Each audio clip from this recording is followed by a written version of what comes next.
The village of Githambo were live celebrations. Drums echoed in the hills. Decorations pierced the sky, and the air smelled of frost curds and ripe bananas. I, Njau, had just married Wanjiru, the most beautiful woman in all of Murang'a.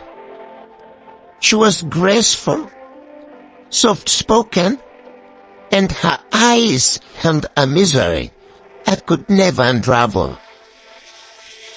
The elders had blessed our union, saying we're destined to bring honor to our families.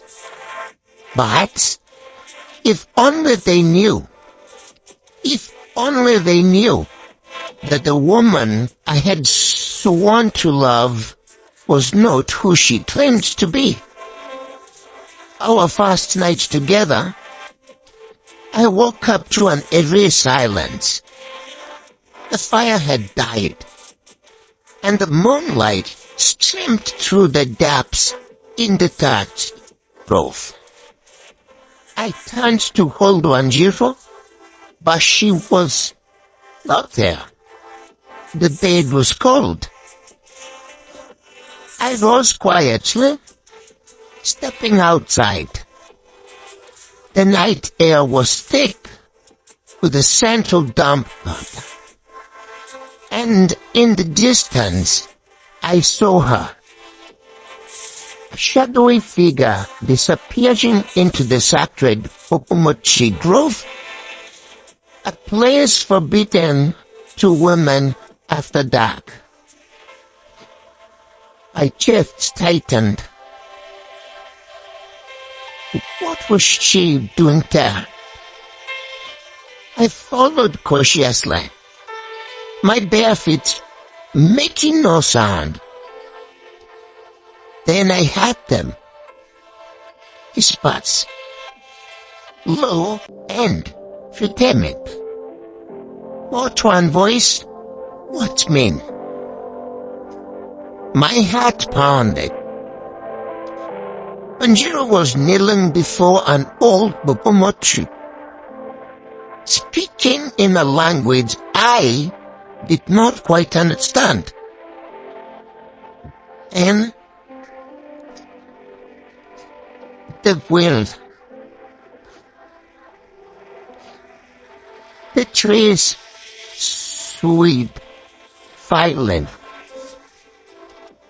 Though there was no storm, a deep glow of charm on the darkness, and I saw a pair of red eyes. That was the night I realized my wife had secrets buried deeper than the roots of the oldest fig tree in Githambo. The next morning, I went to see Wanjiru's grandmother, Kikuyu, an old woman who rarely spoke, but whose eyes had seen so much. I told her what I had witnessed. She grasped my hand, a nail sticking into my skin. Njau, son, you drink the honeybee at your wedding. I nodded. She closed her eyes and sighed. You are bound now. Whatever she is, whatever she does, you belong to her. I shivered. What did that mean? That evening, I confronted Wanjiru. She did not deny it. She only smiled. It's cold, knowing smile. I was never meant for you, Njau. She whispered. I was meant for the river. Then she turned, water towards the water's edge. The wind howled as she stepped in. The river patting unnaturally around her. And in that moment, I saw her true form.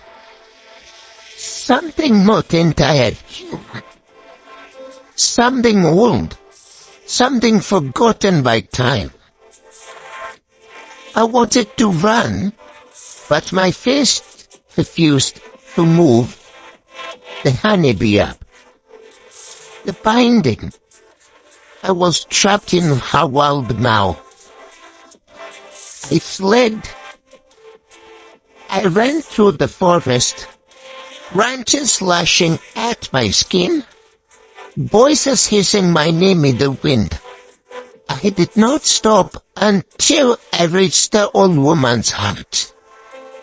Nekio was waiting, a burning herb in her hand. "It's too late," she murmured. "You are marked." I collapsed at her feet, grasping what I had had.